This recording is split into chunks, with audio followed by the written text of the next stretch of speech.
Hello friends, मेरा नाम है नितिन और आप देख रहे हैं आरपीएन शर्मा। जैसे कि आप सब जानते हैं, हम कर रहे थे एमसीक्यूज हाईवे के। इसमें हमने 24 एमसीक्यूज कंप्लीट कर लिए थे। आज हम करेंगे 25th एमसीक्यू। क्वेश्चन है, the equilibrium super elevation is given by which of the following formula. तो फार्मूला हमने बताना है इक्विलिब्रियम सुपर एलिवेशन का। ठीक है, तो सबसे पहले हमारे पास जनरल फार्मूला होता है सुपर एलिवेशन का जनरल फार्मूला। तो वो होता है E plus F equal to V square by G R. ठीक है, जिसमें से E क्या है, सुपर एलिवेशन यानी tan थीटा। ठीक है, F क्या है, कोएफिशिएंट ऑफ फ्रिक्शन जिसकी वैल्यू रहती है 0.15। V क्या है, डिजाइन स्पीड। एंड G क्या है, G है हमारे पास acceleration due to gravity. And R क्या है हमारे पास, R है हमारे पास radius of the horizontal curve. ठीक है, अगर हम बात करें इक्विलिब्रियम सुपर एलिवेशन की, तो इक्विलिब्रियम सुपर एलिवेशन में हमारे पास F जो है कोएफिशिएंट ऑफ फ्रिक्शन की वैल्यू 0 रहती है। ठीक है, तो इसकी वैल्यू 0 होगी तो हमारे पास E की वैल्यू कितनी होगी, E equal to V square by G R, यानी इक्विलिब्रियम सुपर एलिवेशन की वैल्यू कितनी होगी, V square by G R. तो V square by G R हमारे पास कौन से ऑप्शन में है, ऑप्शन नंबर बी में। So option B is the correct answer. Next question है, the central portion of road for high speed vehicle. ठीक है, तो हाई स्पीड व्हीकल्स के लिए हमने रोड का पोर्शन बताना है। कौन सा, मतलब ऐसी रोड होती है जिसमें हम हाई स्पीड व्हीकल्स ही चलाते हैं। ठीक है, तो अगर हम बात करें, हमारे पास रोड्स रहती हैं, अर्बन रोड्स रहती हैं और रूरल रोड्स रहती हैं। ठीक है, अगर हम अर्बन रोड की बात करें तो जिसमें हमारे पास सबसे पहले एक्सप्रेसवे आता है। ठीक है, उसके बाद आर्टेरियल स्ट्रीट्स आ जाता है, सब आर्टेरियल स्ट्रीट्स आ जाता है, कलेक्टर स्ट्रीट्स आ जाता है, लोकल स्ट्रीट्स आ जाता है। ठीक है, तो सबसे जो हाईएस्ट स्पीड के लिए हमारे पास बनी होती है, जो रोड्स बनी होती है, उसे हम एक्सप्रेसवे बोलते हैं। ठीक है, एक्सप्रेसवे यानी design for high speed, design for high speed. So option A is the correct answer. Next question है, the opportunity to cross slow moving traffic at intervals is not provided in case of. तो अगर हम बात करें cross करने की opportunity किस case में हमारे पास नहीं होती। ठीक है, तो अगर हम बात करें 4 लेन और 6 लेन की बात करें, 4 लेन एंड 6 लेन की अगर हम बात करें, तो दोनों में क्या होता है, अगर जिस व्हीकल को स्लो चलना है तो वो लेफ्ट लेन लेगी। ठीक है, अगर जिस व्हीकल को क्रॉस करना है तो वो राइट से क्रॉस करेगा। ठीक है, हमेशा स्लो मूविंग व्हीकल लेफ्ट लेन लेंगे और जिसको क्रॉस करना है वो राइट लेन को चूज करेगा। ठीक है, तो इसमें से अगर हम आंसर की बात करें वो है option number C, 4 lane highways. ठीक है, 4 लेन हाईवेज में ही हमारे पास क्या होता है, cross slow moving traffic at intervals is not provided in case of 4 lane highways. ठीक है, तो 4 लेन हाईवेज में ही हमें लेफ्ट लेन से हम क्रॉस नहीं कर सकते, राइट लेन से ही हमें क्रॉस करना पड़ता है। नेक्स्ट क्वेश्चन है, the width of class 9 road. ठीक है, विड्थ हमने बतानी है क्लास 9 रोड की।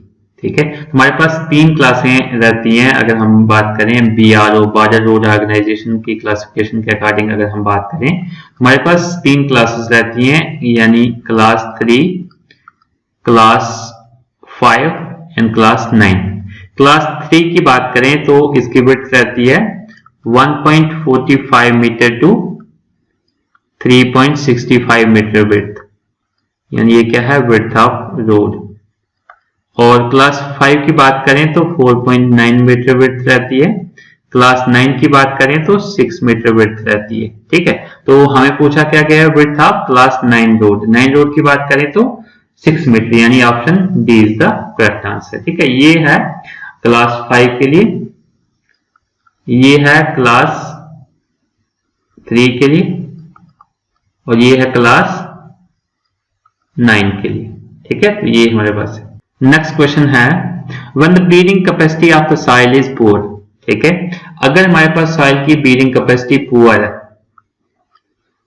And the intensity of traffic is high, और जो ट्रैफिक की इंटेंसिटी है वो क्या है, हाई है, तो हमें एडिशनल लेयर डालने की जरूरत होती है किसके बीच में, सोलिंग एंड सबग्रेड के बीच में, उसे हम क्या कहते हैं। ठीक है, तो हमने पहले भी डिस्कस किया था कि हमारे पास लेयर्स होती है 4। फर्स्ट लेयर होती है सबग्रेड, दूसरा हमारे पास लेयर होती है सब बेस,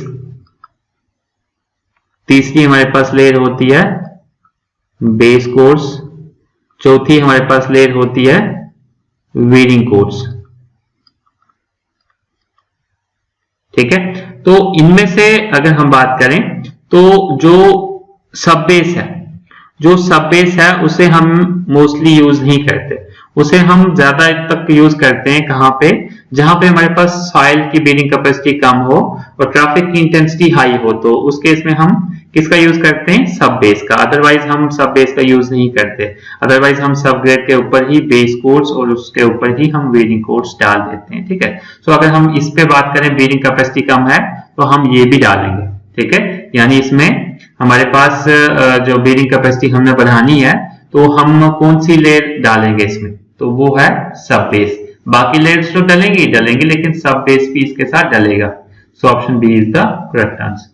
नेक्स्ट क्वेश्चन है, when the straight lines which the two curves connect are nearly parallel or intersect at a small angle, for this type of curve used, अगर इसकी हम बात करें तो यहां पे हमारे पास रिवर्स कर्व आ जाएगा।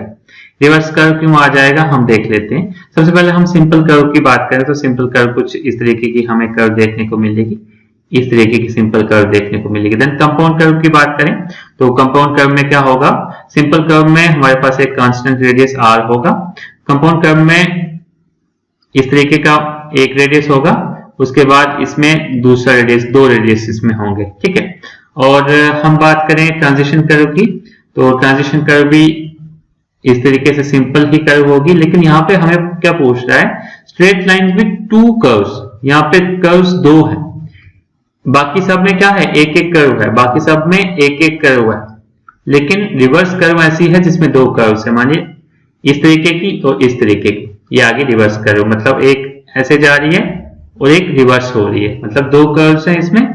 सो option C is the correct answer. Next question है, the formula for length of tangent of a simple curve having angle of deflection theta and radius of curvature r। ठीक है, तो हमने क्या लिखना है यहाँ पे, फार्मूला बताना है किसका, लेंथ ऑफ टेंजेंट।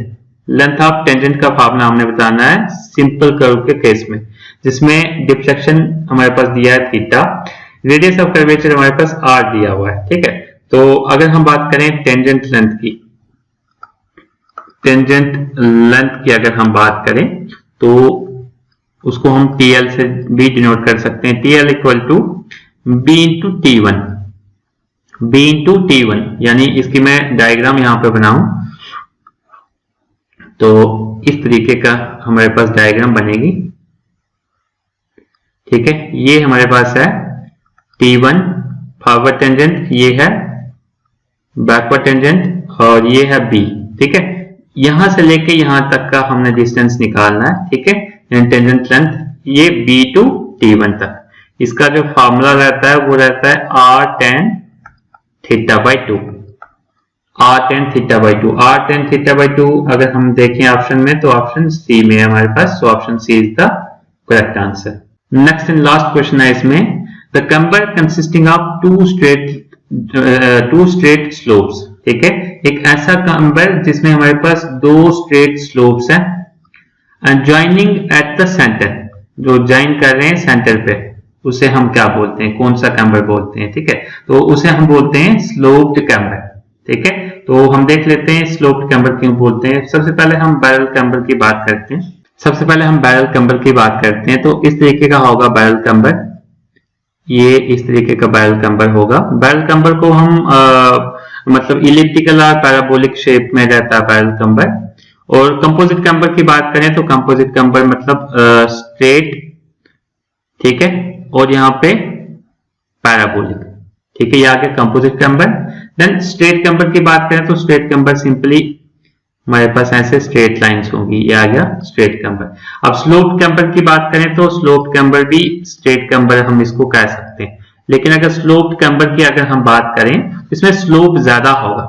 ठीक है, इसमें स्लोप ज्यादा होगा, स्ट्रेट कैम्बर में स्लोप कम होगा। नहीं तो ऑलमोस्ट ये सेम चीजें हैं, ये दोनों सेम चीजें, एक straight camber and sloped camber almost same चीजें। लेकिन स्लोप्ड कैम्बर यहाँ पे करेक्ट आंसर इसलिए है क्योंकि स्लोप्ड कैम्बर में जो स्लोप रहता है कैम्बर का वो थोड़ा सा ज्यादा रहेगा, ठीक है, क्योंकि हमें पूछा ही है टू स्ट्रेट स्लोप, ठीक है, तो ये स्ट्रेट है और ये स्लोप है, ठीक है। So sloped camber is the correct answer. I hope यहां तक आपको सारी चीजें समझ में आ गई होंगी। फिर भी कोई डाउट हो आप कमेंट सेक्शन में पूछ सकते हैं। और अभी तक आपने चैनल को सब्सक्राइब नहीं किया तो प्लीज सब्सक्राइब कर लें। अगर वीडियो अच्छी लगे तो अपने फ्रेंड्स के साथ शेयर करना मत भूलें। Thank you.